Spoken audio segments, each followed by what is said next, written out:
joined us for the last 4. I hope you've enjoyed the content, and I'm really excited about the closing session. We started working with Navigant, now Guidehouse, back in our first year at the Fuels Institute. And Scott Shepard, our speaker today, has been involved with the Fuels Institute work since 2014.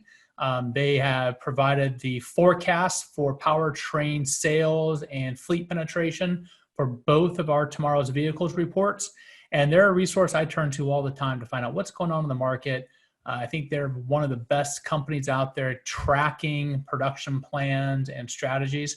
And so we've asked Scott to come in and talk about what were some of the trends affecting the market, specifically with regard to electrification, since it's such a huge issue globally, both in the US, Europe, Asia, everywhere, and all the OEMs are developing or have pretty well developed electrification strategies. So what were the trends leading into 2020? And then tangibly, the last 90 days, how has that possibly affected the market? I've seen headlines suggesting that the market for EVs is continuing forward unabated and that there shouldn't be any real change in the direction of the industry. I've also seen some articles where analysts are saying, you know what, the last 90 days might have really put a brake pedal to the EV trends. And I don't know the answer. I just speculate about a lot of stuff, but that's why we've asked Scott to join us. So without any further ado, I know Scott's got his slides already showing. I'm going to turn over to Scott Shepard. And again, if you have any questions, please use the Q&A function at the bottom of the screen. And if you have any technical issues, send a chat directly to the Fuels Institute host, and Donovan will get you squared away. And as for now, Scott, it's all yours. Thank you, John. Hello, everyone. As John said, my name is Scott Shepard. I work with Guidehouse Insights. I've been on their research team for nearly 9 years. In my time here, I spent it pretty much entirely on electric vehicles and transportation decarbonization. Today, what I plan to do is basically provide a market update on where EVs are and how we see them evolving with the current situation continuing to play out. The first bit of it is going to be reviewing some of those core market drivers for plug-in vehicles and how they've been affected by coronavirus. So examining battery prices, oil prices, the global automotive picture, basically how the overall automotive market is likely to be affected by this crisis, and then how governments are going to respond. We'll provide some insights there, as well as taking kind of a high-level understanding of the global automotive space and how various policies in the global automotive market are highly influential relative to others. And then last, I'll be presenting on our overall EV market forecasts. They're primarily near-term, as most long-term forecasting, given the current situation, is a little bit up in the air right now. But from there, I'll pivot into discussing what automakers are doing more specifically. So given recent happenings, the pandemic, how automakers are positioning themselves geographically, what strategies they're taking for production and go-to-market, and what sort of interesting technological solutions they're coming up with, not only in terms of how they're developing platforms for future EVs, but also in terms of new vehicles, new frontiers for electrification. So the biggest driver for electric vehicles has always been declining battery prices. This is one area where the projections for battery prices have been fairly on point with the reality. Starting in 2010, battery prices were around $900 to $1,000 per kilowatt hour for a light-duty battery electric vehicle battery pack. Today, they are close to 200 or below 200. The range is usually typically pretty wide. The reported values are a bit confusing because sometimes it's battery cell prices that are reported. Sometimes it's for a vehicle with a nuanced chemistry, given that it has higher power requirements. There are a variety of nuances, but generally the weighted average sort of narrative is around $200 per kilowatt hour, and it's continuing to drop. And with coronavirus, we don't really expect that the pandemic is going to significantly impact that trajectory for a couple reasons. One is that the way battery prices have declined has been primarily through investment. And the investment in new battery technologies, the next wave solid state formats, new chemistries like lithium sulfur, is not going to slow down. The writing's on the wall for battery electric vehicles that at some point in time, they will be pretty much everywhere. And there's a significant opportunity to make a lot of money off of securing battery supply to automakers. So there's just a lot of investment, and that's bringing forward the next wave of technology of innovations in batteries, solid state and lithium sulfur and what have you. But also some of the smaller ones, like changing certain anode chemistries to improve mileage by just a few miles. As GM did with its Bolt late last year, at the beginning of last year, actually. So the amount of investment pouring into batteries is just continuing. That's going to bring forward new innovations. We would expect that the pandemic, it is going to slow sales, and that would, theoretically speaking, have a negative impact on the learning rate for battery cost declines. And that's true. But overall, that learning rate decline is fairly marginal at this stage, and most of it is really directed towards those next wave technologies. So we are forecasting that by 2030, we're looking at battery prices that are below $100 per kilowatt hour. And I might say to that end, we've often been a little bit more conservative than other industry forecasts. But yeah. Less than $100 per kilowatt hour. That means that a battery electric vehicle with a range of below 150 miles or right around 150 miles is going to be at a parity point on purchase cost without government subsidies between 2025 and 2030, which is often considered one of the major tipping points. So where we do see a significant disruption in stemming from the pandemic is with oil prices, and this is pretty obvious. I think everybody has seen the dramatic declines, negative oil prices even, and it's among the things that an analyst can try and forecast. Oil prices are probably the most uncertain. And I'm sure who's ever putting together the Energy Information Administration forecasts would say is that, you know, what they're trying to produce is just simply highly uncertain. The forces that drive oil prices are almost chaotic in a way. But ultimately, what we're showing here to the right is the EIA forecast for Brent crude prices. And that's an averaged annual figure. They are expecting that eventually there is a recovery and the oil price trajectory goes back more towards where the prices were going, which was slightly up. The impact that oil has on retail fuel varies significantly by region, by country, largely as a function of policy, also as a function of just supply and demand economics. But ultimately, the places that are going to see the most dramatic declines in retail fuel prices, which is going to have the greatest impact on EV sales, is North America. In Europe and elsewhere, tax regimes are much higher for retail fuel prices, and therefore the effects are somewhat diminished. Given that, they have been pretty significant. I live in the UK, and gas prices have fallen pretty significantly, almost a third. So that's been nice, so to speak.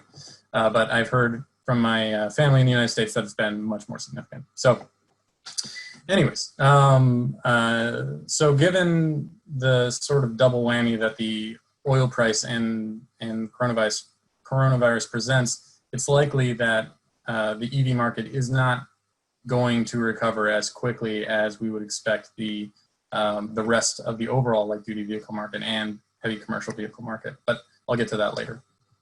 As I was alluding to there a moment ago, the overall vehicle market. Now, our graph here is showing what something in between a V and an L-shaped recovery, and I'd say it's more L-shaped recovery, which means it's going to be it's not immediate. It's longer term. A couple forces that are impacting the forecast here is one, we were already seeing a cyclical downturn in the global automotive market going into 2020. Sales were retracting in China, and they were just beginning to start contracting in the United States. They had been slowing for the last 2 years or so. And so the pandemic has, pretty much put the halt on all new vehicle sales. In Europe, in April, vehicle sales were basically 98 to 100% down from the year prior, and that's to be expected as everything is on lockdown. And that's fairly basic in terms of what you would expect. But what's a little bit harder to tell is how fast things are going to recover. And that's primarily a function of, well, how bad was this cyclical downturn coming into the pandemic, and how much productive capacity is going to be destroyed on behalf of the pandemic. And those are two factors that are pretty hard to tease out. Ultimately, we see that quite a bit of productive capacity is going to be destroyed, and it is going to take a longer time to get back to the volumes the global automotive market was seeing in 2018. So we're not expecting that those volumes are seen until 2023, 2024, sometime in that time frame, which is longer than what the last recession was. And it should be noted that this is a more global crisis, so the automotive market is impacted more wholly, so to speak. Everybody's taking part in this downturn. Whereas in the economic recession, the downturn wasn't, in terms of the vehicle market, wasn't affected evenly across most markets. So the impact there might be somewhat limited relative in scope. Ultimately, what we're looking at here is a market decline of around 30% in 2020, and once again, slow recovery to 2023 to 2024. So given the situation, it doesn't look good for EVs in the near term. Not only is there a sharp downturn in the overall market, which is going to impact EVs specifically, there's also a bad oil price environment, which threatens or basically kind of destroys the total cost of ownership benefit that EVs are often said to provide their owners. But looking forward into the future, there are some areas where EV attributes are going to become attractive to fighting the next pandemic. How governments go about implementing these sort of strategies is another question, and how legislators respond to the pandemic and see a future one as a concern is also an item of question. But one thing is for sure, in that the market has been moving away from diesel power pretty significantly. And you can see on the chart on the right, that is global diesel engine production from 2016 to 2018, and overall vehicle sales globally, 2016 to 2018. You can see a pretty wide divergence there. Now, a lot of that is tied up in Europe, but it's also spreading in China, South Korea, Japan, and even North America. Just general automotive market retreat from diesel power in light-duty vehicle segments, and that is progressing into light commercial vehicle classes and into medium-duty vehicle classes. And coming out of the pandemic, mid to long term, we expect to see particularly cities ramp up policies to ensure that diesel vehicles are not driving on roads in the urban center. This is primarily in Europe, primarily in China, but it could also progress to North America. And there are some innovative ways that automakers can present technologies in this space. that don't completely wipe out diesel, at least initially, but will over time.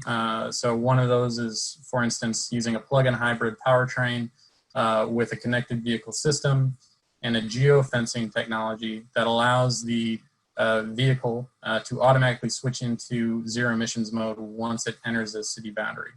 BMW has been working on that particular technology for a while now. Their place as a European automaker is obviously a driver for them doing that. But ultimately, we see this as pretty much just another reason to move away from diesel. And there are a lot of vehicle types and vehicle classes that are likely going to be impacted negatively by this in terms of diesel, but good for EVs. The last thing I want to mention, or the second to last thing I want to mention before showing our updates to our EV forecast, is just the overall policy situation globally. And here it's the first thing, or I guess an important thing to begin with, is the relative importance of certain regional markets. The global automotive market is global. Automakers are trying to basically make products that they can sell high volumes of, and the way to do that is to produce a global platform. So automakers are very sensitive to the policies that are implemented in regions that are affecting high volume markets. So China, Europe, North America, those are the three high volume markets. Japan, South Korea, Australia, and New Zealand are fairly similar in regulatory structure, and that makes up about 9% of the global automotive market. It's also an important one, but ultimately not as important as China, Europe, and North America. In that regard, some things to highlight that are coming up is one, in Europe. Europe has been notable in terms of the types of policies that countries across the continent implement or announce that they are going to implement. One being banning internal combustion engines at a certain date in the new vehicle market. And in that regard, going right into this crisis, almost in the middle of it, England said, you know, we're going to take our ICE ban and move it up 5 years, and we're also going to include hybrids in it. So they're not stepping off the brakes here. In addition, the European Commission has also come out with the Green Deal, or Europe's Green Deal, and that is taking their sector-wide emissions reductions targets and ramping them up another 15%. The targets that were there were already really ambitious for automakers and for fuel suppliers. Now they are even more ambitious in a way that almost makes you think not even possible. But nonetheless, they are putting policy and formulating how these targets are going to be met. And we should expect to see actual legitimate legislation behind these in 2021 and 2022. So there's a lot of movement in Europe, and automakers are responding in kind to that movement. And I'll get to that later. The other thing I'd note here is with China. And with China, we're starting to see what is likely to be an emerging policy, not only coming directly out of the pandemic, but also as governments are seeing that, you know, we need to do more to get EVs on the road because people are not adopting them as fast as we initially projected. And that policy is scrappage policies, basically getting consumers to trade in their old retired vehicle and then give them a subsidy for an EV purchase. And that retires vehicles from the old fleet much quicker and gets a higher penetration rate of EVs in the fleet. For the pandemic, that has a nuanced benefit in that it is tied to moving the automotive market as a whole out of the state it's going to be in following the pandemic. I.e., a lot of vehicles haven't been used in a while. The governments are going to need to ramp up the process by which fleets are turned over. So that scrap policy plus an EV subsidy is particularly attractive, and we expect more to come out of China in this regard. Beyond that scrap policy, though, China has also been pretty quick to say that they're extending subsidies for EVs, and the EV industry is something that they're just not going to let die. And frankly, that's one of the biggest movers in the world market. The last thing I'll mention here is just the situation in North America. It is confused from a policy perspective. There's a lot of uncertainty about what direction the market is going to go in, and questions about what states can do to foment EV market demand is also in question. So it's hard to really say anything definitive here. One thing of note is that Canada is moving quickly towards a California-like policy paradigm. They're looking at low carbon fuel standards. They've already implemented a national EV incentive. A lot of the provinces have already adopted zero emissions vehicle mandates. So regardless of whether the US takes a slower approach to EVs, Canada is taking a faster approach, and Canada is a much smaller market, but ultimately that kind of creates an annoyance for automakers in that the market is still split in terms of governing structure. Yeah. So with that, we have our EV forecasts. And so ultimately, when comparing forecasts of the overall market and forecasts of the EV market, you always have to caveat things. We're likely to see that growth in 2020 is significantly down from any other year prior. In fact, it's going to be a contraction. And the number to think about there is 40% down from our prior projection. So damaging the market much more than what we would have thought than what we see as damaging the overall vehicle market. For instance, we were projecting about a 30% decline for the overall market. We're looking at a 40% decline from our prior projection for EVs on behalf of the pandemic. Fast recovery is unlikely. The oil price situation isn't helpful. We do expect the EV market to come back to its former trajectory, partly in part because of policy, or mainly on behalf of policy. There's the potential that it might even strengthen in the long term as a reflection of this current situation.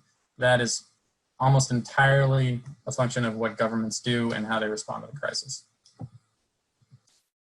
So now I'm going to pivot from talking about our EV market forecast to getting into the nuts and bolts about what automakers are doing. So I'll do this in a couple different ways.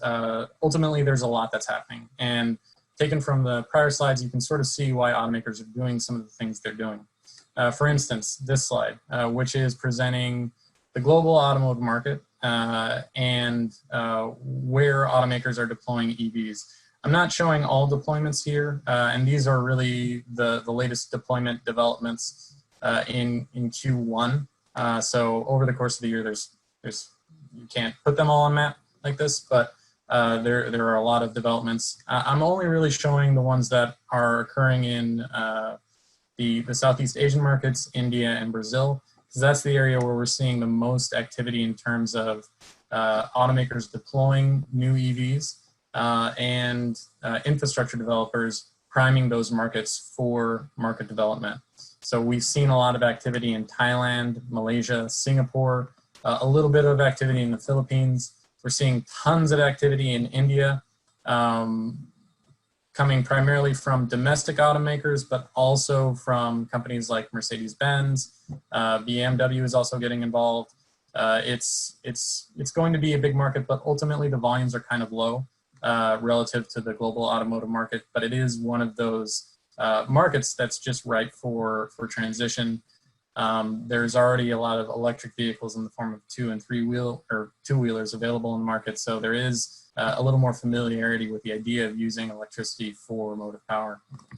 Lastly, South America has generally been a little bit behind North America, of course, when it comes to EVs, but there have been many developments in Chile, in Peru, in Brazil that are beginning to open up the market.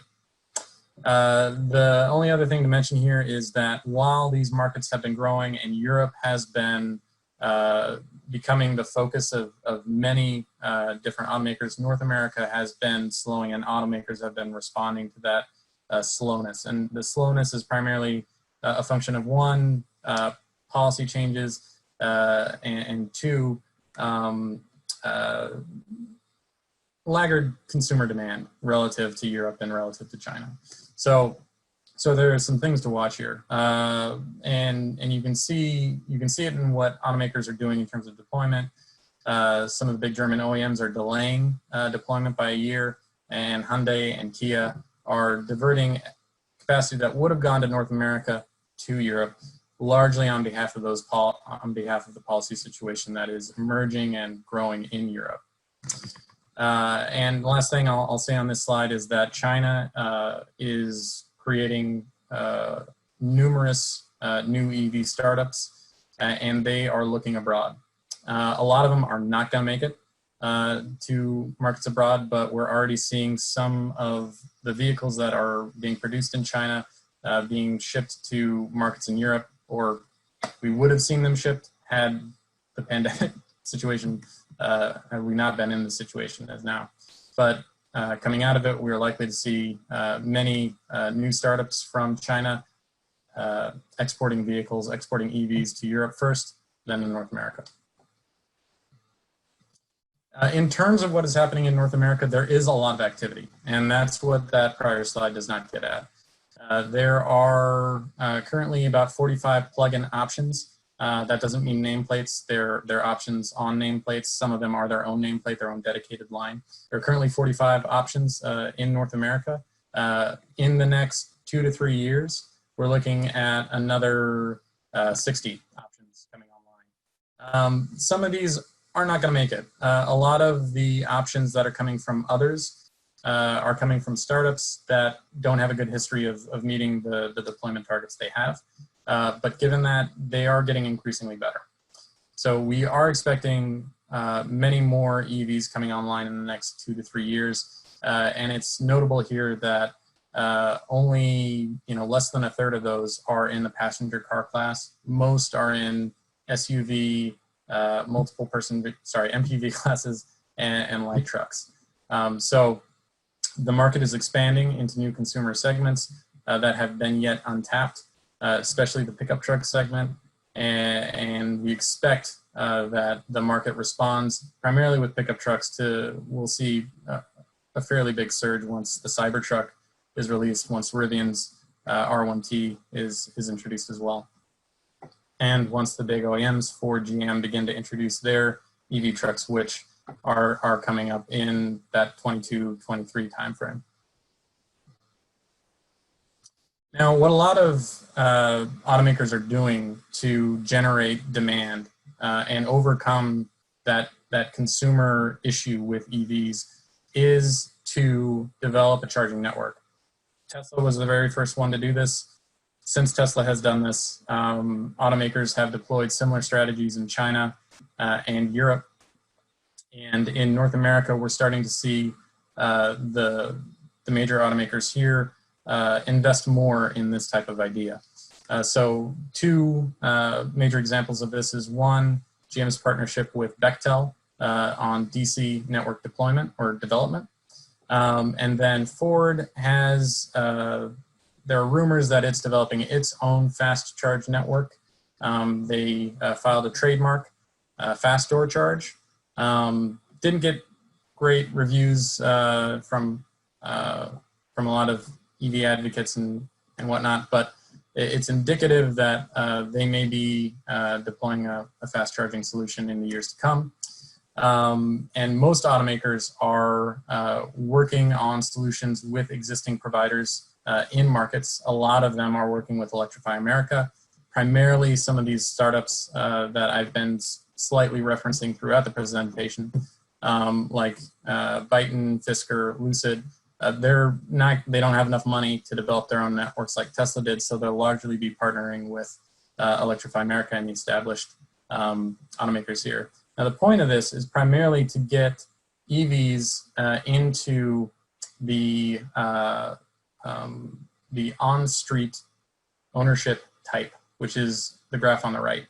Currently, there are very few EVs that are owned in the light duty on-street ownership type or classification. That's because it's not that fun to own an EV in that situation.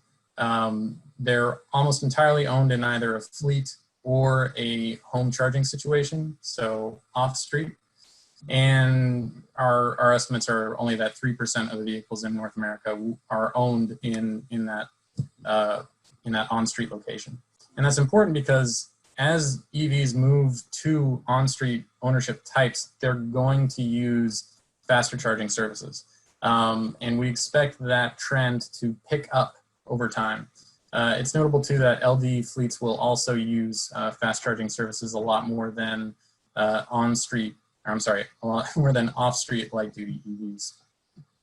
And that is because a lot of these vehicles are used for taxi services, or they have special services set up with the EVs to allow the drivers of those EVs to use faster charging services easier. I know I'm getting kind of near the end of time, so I might quicken the pace to get to some of the questions. But just two more slides here. One is on platform positioning, and this is getting into the nitty-gritty about what automakers are doing, looking down the road as to how they want to position themselves in the value chain. And you can see some of their positioning going on. GM is really positioning itself as a platform provider, and their key advantage here has been the development of the Ultium battery system, which is strengthening the company's capability in terms of interoperability for battery packaging. And that's going to be an increasingly important thing looking forward in the market. A couple reasons for that are that as you develop more interoperable battery systems, you make it easier to offload those batteries into new functions, new lives, which can be revenue generating and can also have a beneficial climate impact. And very far down the road, it creates the paradigm wherein you might see opportunities for battery swap charging models emerge. That is a very often to the distance type of statement, but ultimately as industry develops more interoperable, more standardized solutions for battery packaging, you can expect these things to occur over time. We're starting to see that not only from GM, but also from Volkswagen with its development of the MEB platform. They are designing their batteries to be offloaded into new charging systems, what we like to call temporary charging systems or mobile charging systems that leverage batteries to be more flexible and reduce installation costs for charge point owners. The other thing here is that major automakers are also starting to look to these companies who are leading on EV platform design and use their platforms. So reducing costs by using the increased scale of the platforms coming from these automakers. You have more commonality in terms of platform design. You have more interoperable batteries. You have better markets for battery offtake. Yeah. And then the last thing I'd like to discuss is commercial solutions. It's probably one of the biggest areas in the EV market right now. The light duty vehicle market is all about volume. The commercial vehicle market is about growth. And there is significant growth potential, especially with public transit. Markets in Europe, North America, South America, India, they are heating up, and it's likely that electrification in public transit is going to precede electrification in light duty vehicle markets. So too is urban delivery. We've already seen significant commitments from the major parcel distributors, Amazon, UPS, Amazon making an investment in Rivian for 100,000 electric vehicles by 2030. UPS followed that announcement with one for Arrival, which is a UK-based EV company developing light commercial vehicles, and that announcement was for 10,000 vehicles by 2024. These are significant investments, and we're seeing similar interest from all the major parcel distributors. Following that, Ford is also getting into the game, releasing its fully electric version of the Transit in 2022. The semi-truck opportunity is distant on the horizon. It's got a lot of complications to it. The biggest one being that TBD down in the bottom right-hand corner. there are solutions in development, but it is not clear what they look like. From a cost perspective, from a spec perspective, there are a lot of different designs out there, and it's not yet clear what is the solution that's going to be adopted by the major standards bodies. And it could be that ultimately a few of these automakers who are developing these semi-trucks choose to go it on their own, like Tesla did with the light-duty vehicle supercharger network. And that could make for a long standardization process in terms of bringing a charging solution to the market. So I realize I'm taking up a lot of time, and I would like to break for questions. I guess before I do, I just want to clarify at least one of the pictures on the bottom left-hand corner of the screen. One is a pantograph, and that's been adopted quite a bit for en route charging for buses. That's a near 500 kilowatt system used at bus stops. The other to the right is a solution from Momentum Dynamics designed to do a similar thing, lower power, 250 kilowatts lower power, so it's still very high power, but through a wireless system that is embedded in the road of a bus stop. So that's just what those two pictures are of. And I'd now like to stop now for questions. Thank you very much, Scott. I really appreciate the presentation. And we do have quite a few questions. I'm going to start off since I have the microphone with the first question, though.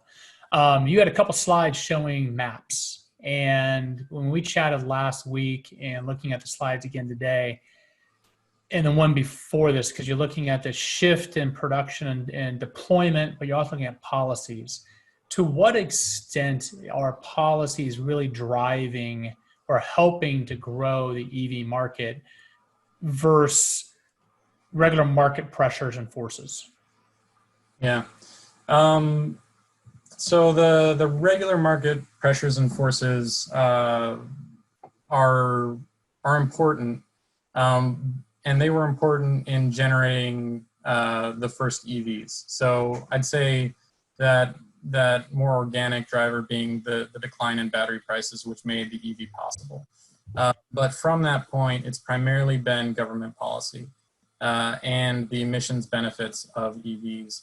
So you can't understate how important EV policy or strong EV policies are to the EV market. You see what happens with incentives when countries introduce them and then take them away. The sensitivity of new market sales to those incentives is greater than anything we see. When it comes to the way policies are evolving, it is simply making it almost impossible for automakers to produce anything other than EVs, especially in Europe, where the efficiency standards are just becoming so high as to make it a necessity that substantial portions of automakers supply EVs to the market and provide the charging solution for them. Thanks. So the first question we had was, when you mentioned that the projected drop in battery prices would yield cost parity with internal combustion engines by 25 to 30. The comment is that is really for a battery electric vehicle with 150-mile range, yet US consumers are asking for 300-mile range. How do you respond to that? I mean, are we likely to get a competitively priced EV that matches American consumer driving desires within the next 10 years? No, I don't think so. Not without subsidies, and that's the key thing. That's what's driving the market. The more costs you put into range, the harder it is to get to that parity point. We do expect that parity point is reached eventually for the 300 miler, but ultimately you need efficiency standards to increase the internal combustion engine costs to that point. Getting battery prices down that low is going to be difficult. Do you see it happening at some point? Yeah.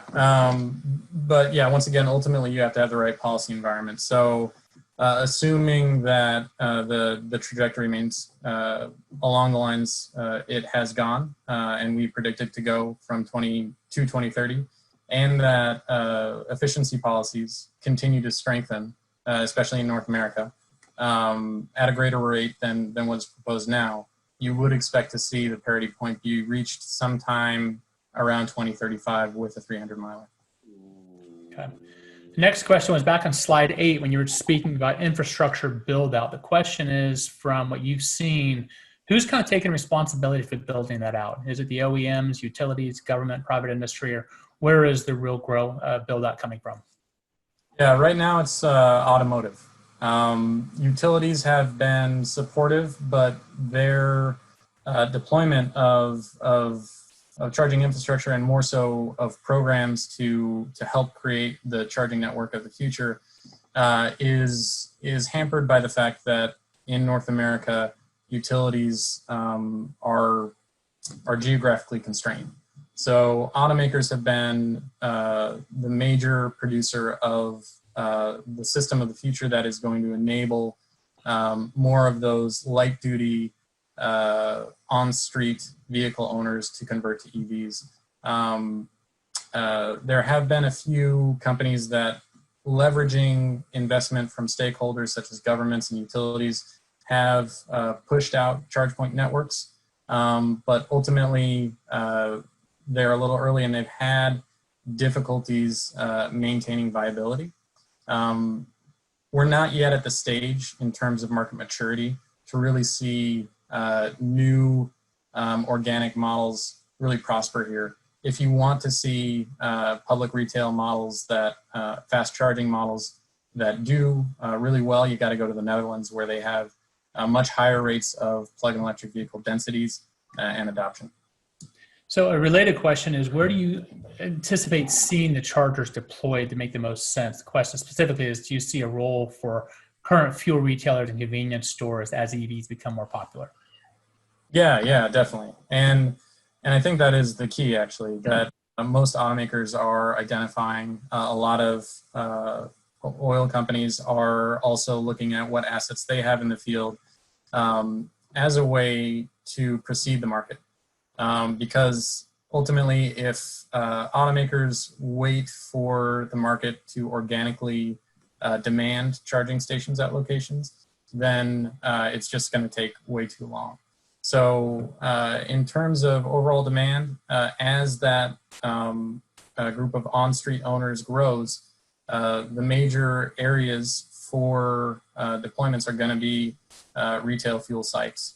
And further into the future, there is the potential that you start to see EV owners who are in the off-street group, looking at those sites more than their home sites for a variety of reasons. That is further into the future, but ultimately it is a good option. But given all that, a lot of the energy is going to be consumed at the home or at the workplace. So the next question relates to something I've been doing this week. I've been reviewing a pending report from the Fuels Institute on charging infrastructure and total cost of ownership. And a lot of times when we talk about the economic benefit of an electric vehicle, you look at total cost of ownership, which incorporates the energy cost, maintenance cost. So this question really goes right back to the cost of charging. And the audience member wrote, last week I paid $10 for a charge point, since they don't let you pay actual costs, which would have been $3.24 for 20 miles at a DC fast charger. I have a hybrid and paid $1.64 per gallon at the same station, got 32 miles. So twice as much for half the miles for the electricity charge. How will these price differentials impact consumers? So how do we, in a charging environment where the costs are at this point somewhat untransparent because of regulatory structures and different models of business, how do we deliver value to the customer to make it transparent and attractive to them? Yeah, that is a great question, and that's the question of the moment. There's a lot of regulatory measures that need to be adjusted here, and I don't think the question is really asking for that, but there have been multiple different strategies employed by various charge point developers to simplify pricing and make it more transparent.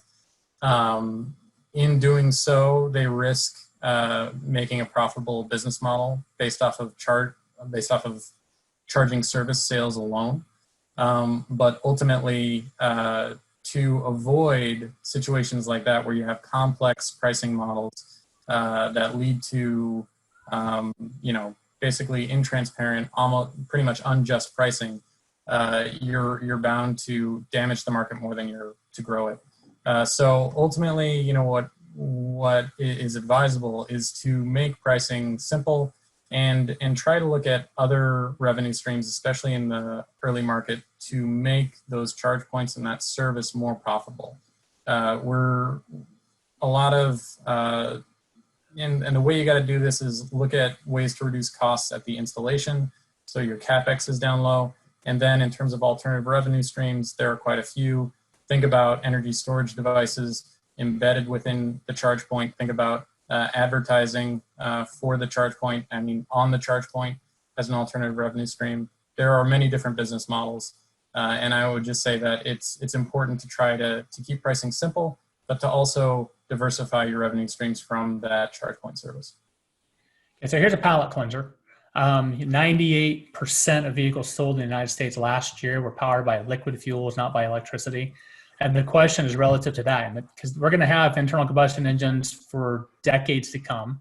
So to what extent are you familiar with OEM positions relative to engines that can run on ethanol blended fuels greater than E10, or potentially moving into a higher octane standard? Have you guys looked at that at all? We have, but I got to be honest, it hasn't been, that insight hasn't been updated for quite a few years. So we're not on the beating pulse of what automakers are doing here.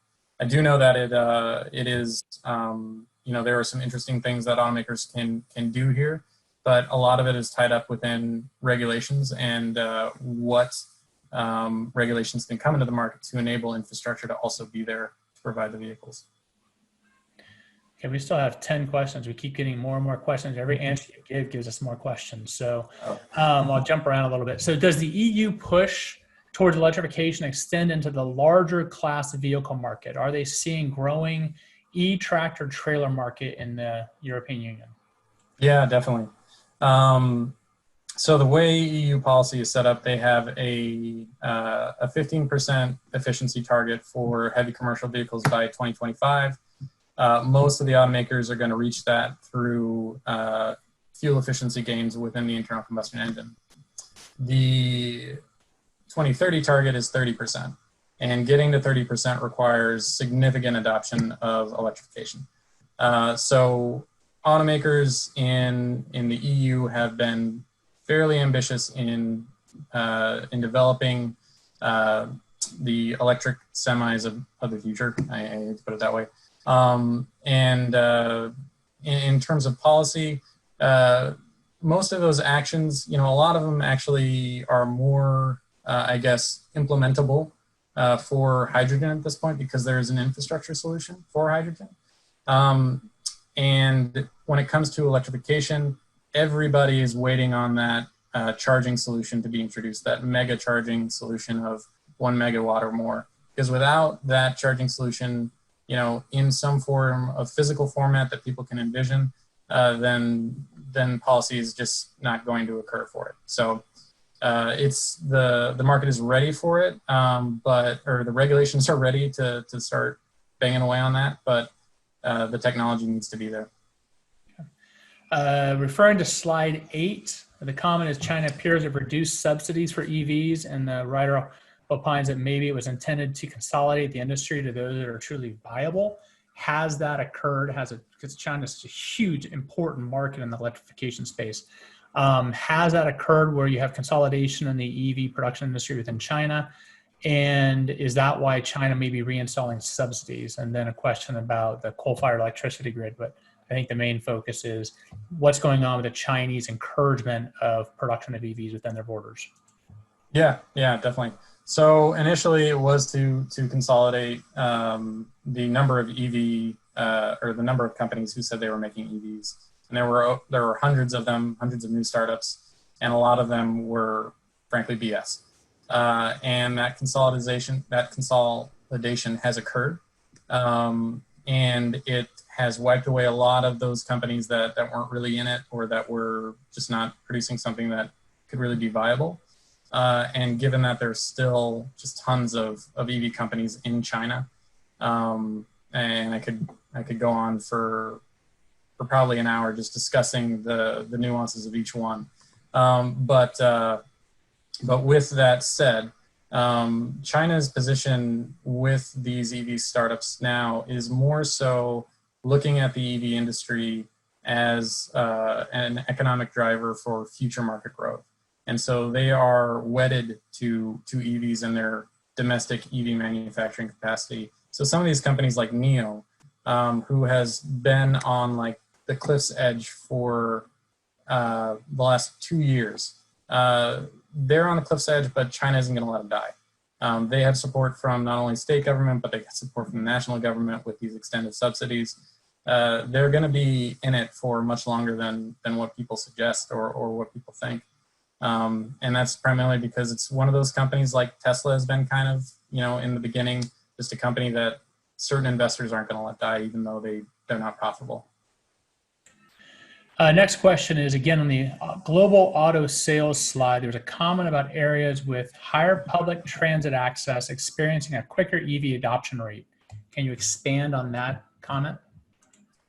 Let's see here.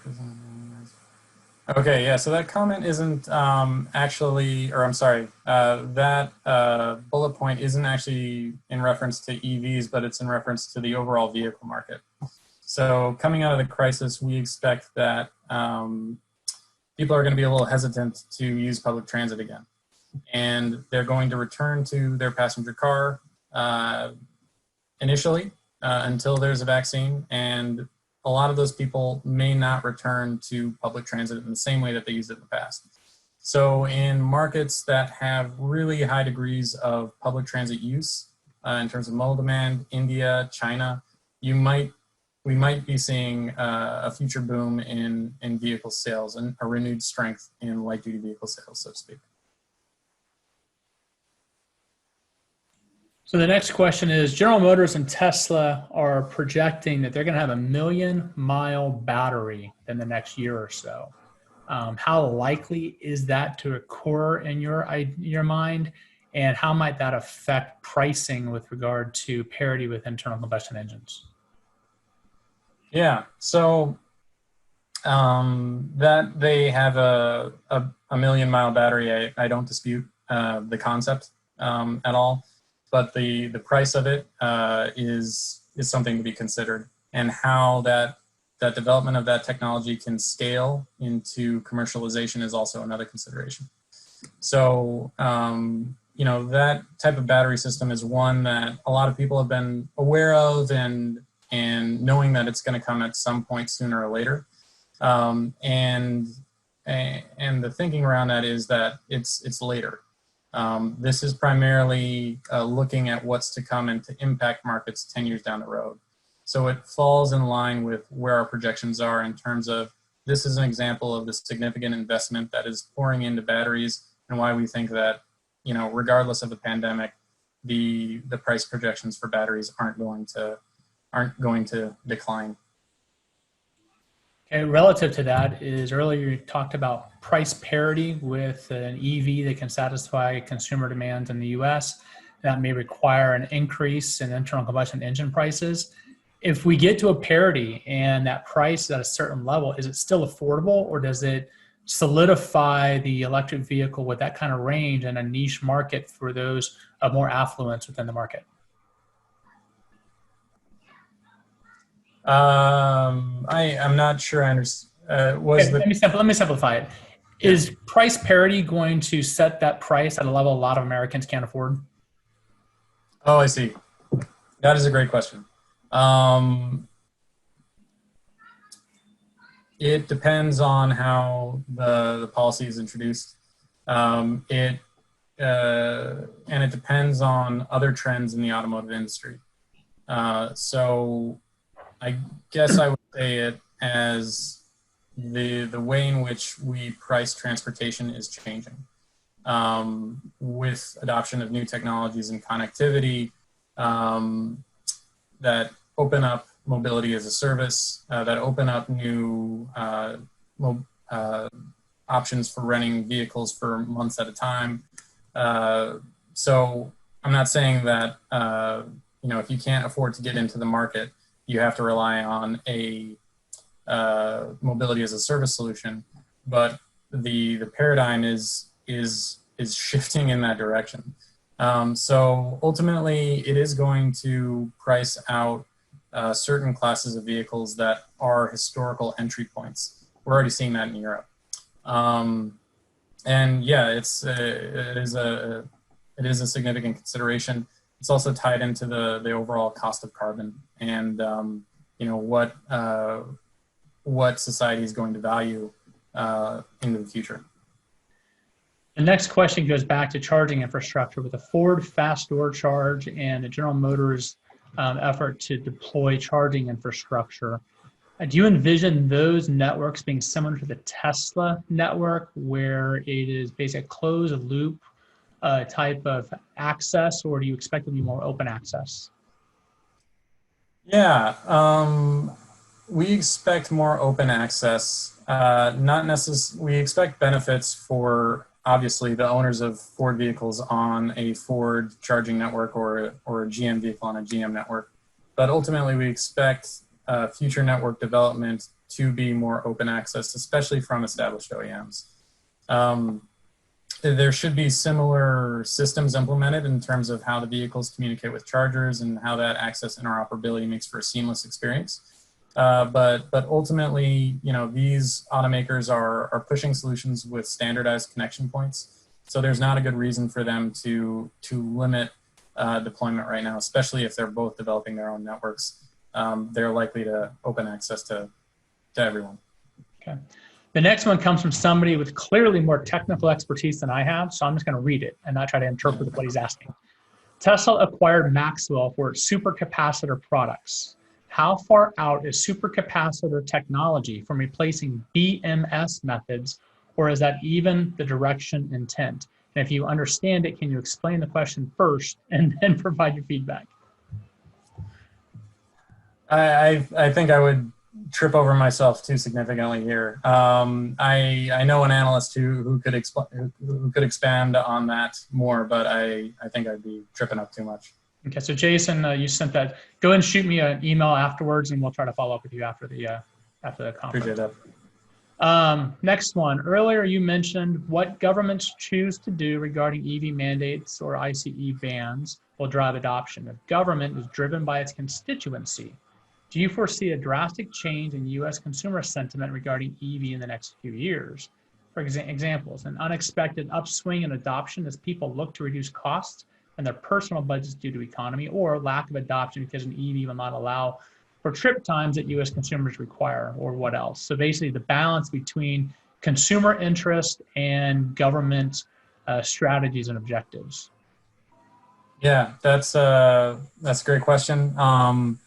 It's always, it's the way I think about it is government is a driver and they're putting their foot on the pedal, and if they rev the engine too hard, it'll break. You see examples of when government revs the engine too hard on environmental policy, and society has a big backlash to it. Consumer sentiment has a big backlash. That happened in France a couple years ago.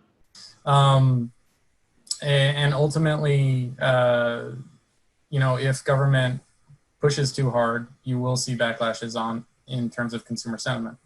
And that's where the approach has to be nuanced. And when it comes to these really aggressive policies, they seem unrealistic to analysts, not because the money isn't there or the costs are so high. It's more unrealistic because of what you have to put the consumers through in terms of education and awareness. So ultimately, it is possible from a technological standpoint, to introduce these vehicles through these policies, but it's a matter of how people become aware and adjust to the technologies, and that might take longer than what the policies suggest they should. And then the last substantive question, and then the last one's kind of like a Monty Python question. It's pretty easy to answer. Battery electric vehicle sales volumes seem to mirror each state's investment in vehicle and charger incentives. So you look at California, look at Georgia prior to the elimination of the tax credit. With multi-year state budget shortfalls as a result of the coronavirus hitting for the next several years, how do you think that might impact your sales forecasts? Yeah.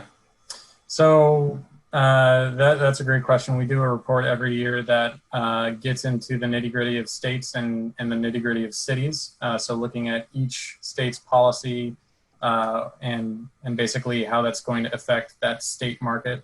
And then, anyways, I'll stop going on about that report. But I guess what I'm trying to say there is we have yet to analyze exactly how coronavirus is going to play out at the state level. But what that presumes, I think, is pretty accurate in that states have a lot of hard months to years ahead in terms of dealing with the budget. I would expect that EVs are part of that, especially in states that are not as married to EVs as other states. So I wouldn't expect California and a lot of the ZEV states to put on the brakes with their policies. But I would think of other states who are a little bit newer to EVs and EV policy, probably to pump the brakes a little bit. I would comment that, take that back to the question about the balance between policy leaders and constituencies.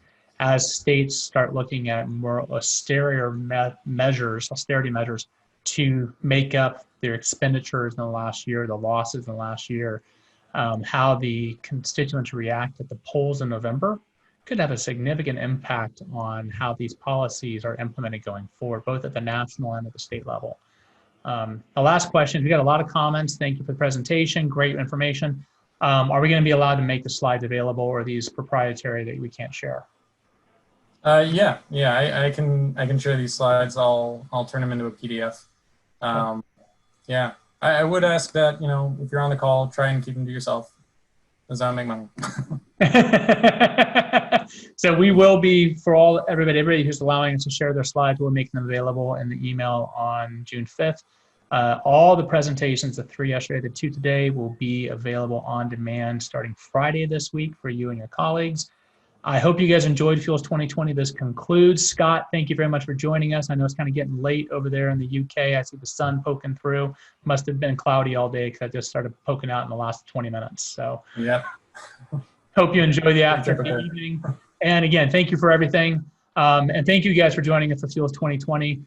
Let us know how we're doing. Let us know what we can do for you. Let us know how we can provide more resources and valuable information to the market. And again, thank you very much for joining us, and we will see you next time. Bye. All right. Thanks, everyone.